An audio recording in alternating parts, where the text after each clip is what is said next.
Hey everybody, welcome back to another episode of True Crime Break. In this episode, we're going to be discussing the life and the tragic and very senseless and pointless murder of 18-year-old Dejah Hood. She was a recent high school graduate out of Tyler, Texas. And this story made me mad when I saw it on Instagram because this girl died for doing nothing other than being a friend to someone and then playing around and joking around with him, and he killed her for it. About the murder of a young woman who was found dead behind a South Tyler apartment complex. Good evening. Thanks for joining us for CBS 19 News at 6. I'm Brennan Gurley.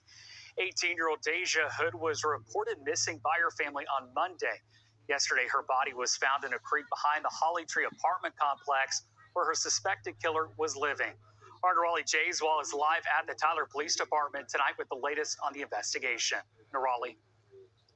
This affidavit sent to us by Tyler PD includes some gruesome details about the death of 18-year-old Dejah Hood. Investigators say she was killed by someone she considered a friend. Even though he's been arrested, there's still a lot of follow-up. Jamaria Britton is charged with murder in the death of Dejah Hood. According to the arrest affidavit, he picked her up from her home and brought her to his apartment at the Holly Tree complex. Dejah was babysitting a 1-year-old child who came with her to Britton's apartment. Britton told investigators he went into a fit of rage after Dejah playfully tugged his ear, reminding him of his ex-girlfriend. The affidavit says he confessed to smashing her head with a wine bottle, choking her, and hitting her with a hammer until the handle broke off. He says he left the scene to return the 1-year-old baby to Hood's house. When he returned to his apartment, he found Hood still alive. That's when he told police he stabbed her multiple times. It was around just before 1 p.m. where they found the evidence behind one of the apartment buildings. That evidence included footprints leading to her body, which was found wrapped up in a sheet in the creek behind the complex. That led us to then take the suspect to the police department where he was interviewed and ultimately an arrest warrant was issued. Investigators say they also found evidence in Britton's car matching evidence recovered near Dejah's body. It's a very a traumatic thing that happened, and our thoughts and prayers go out to the family. Britton was booked into the Smith County Jail for murder. His bond is set at $1,050,000. In Tyler, I'm Nerali Jayswal with CBS 19. Nerali, thanks for that report. So once the police got Britton back to the station and started questioning him, he eventually broke down and admitted to killing Dejah, and he gave them a play-by-play as to what happened once they made it back to his apartment. So he says that on Monday night, he picked Dejah up from her house, and she was babysitting this 1-year-old. So she brought the 1-year-old along with her, and they went back to his apartment because apparently he was moving and Dejah was going to help him pack for the move. So then once they were back at his apartment, he says that at some point he walked into his kitchen and suddenly just got mad and angry thinking about his ex-girlfriend. So apparently he had this ex-girlfriend that he had just broken up with.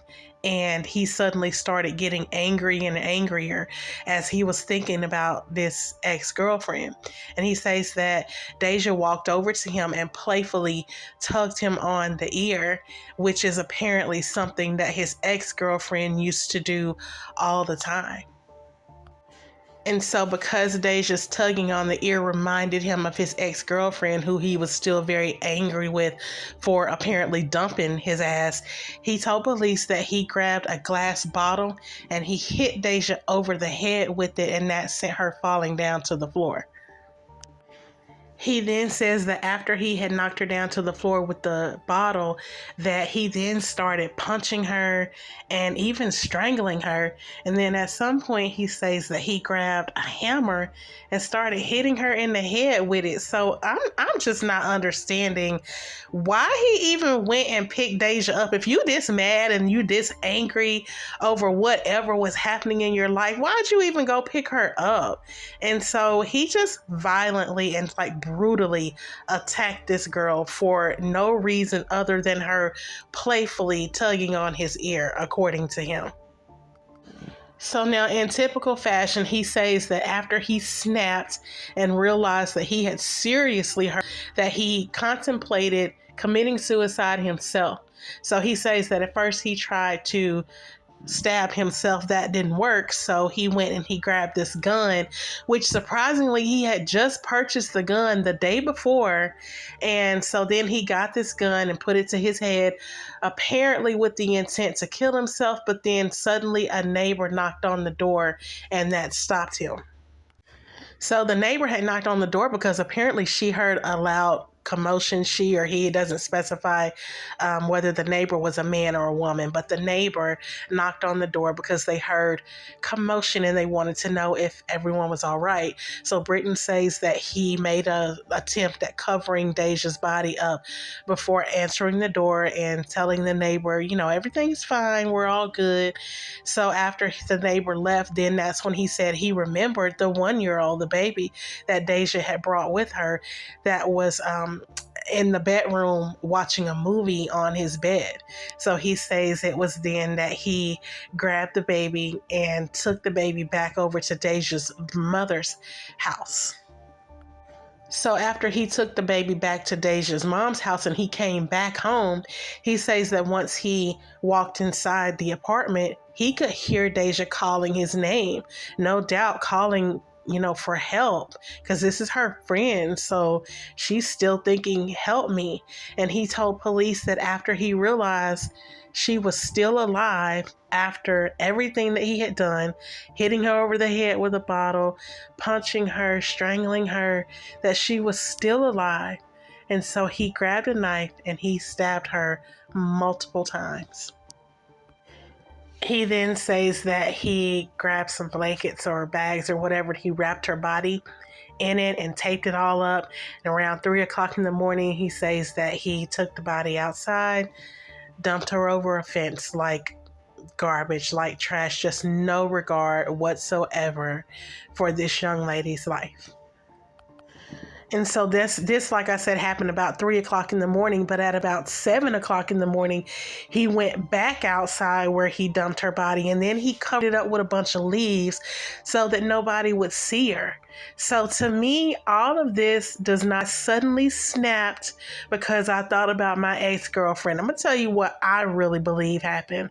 I believe that he got this beautiful young girl over to his apartment. Maybe they were friends. She saw him as a friend.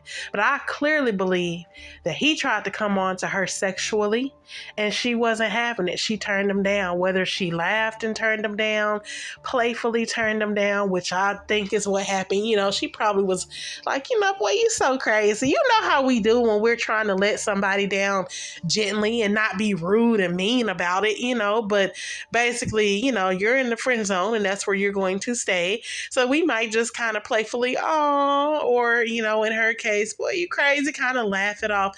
Whatever the case may be, his ego was seriously wounded and seriously bruised because she did not return whatever type of feelings that he clearly had. And I say that he snapped because, again, his wounded, fragile male ego couldn't handle once again being rejected. He was already still very angry about the ex-girlfriend that broke up with him.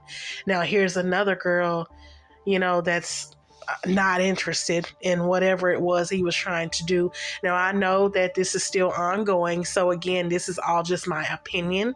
These are not facts at all, but just from me listening to this story, all of this screams crime of passion, because crime of passions usually happen when you snap and you commit a crime all of a sudden. And, maybe that wasn't what you intended to do, but that's what happened. And now you got to cover it up. And so everything screams, this was a crime of passion because she was not interested. And he got more mad at that. And then maybe because she laughed playfully. And some people, again, with weak, egos, and he was wounded, and whatever her laughing probably only triggered it even more. And so, yeah, that's what I truly believe is what happened. But I guess we'll never know because this is the version that he told police, that he was triggered by her playfully tugging on his ear, which is what his ex used to do. So, Britton's initial statement, he told investigators that while Dejah was at his apartment, that she went outside to go talk to someone in a black pickup. Then she came back in and told him that she was going to be leaving. And so he says that he went ahead and he finished packing, that sometime later Dejah called and asked him to come and pick her back up. And then he noticed the 1-year-old under the stairwell. So I'm not exactly sure if that was him trying to establish himself an alibi or trying to take the heat off of himself initially. But whatever the case, he did go ahead and break down and admit guilt. And so I'm sure once the trial, gets started, by then we may hear more details into what made him do this awful, gruesome, brutal crime to a young lady who did not deserve it at all.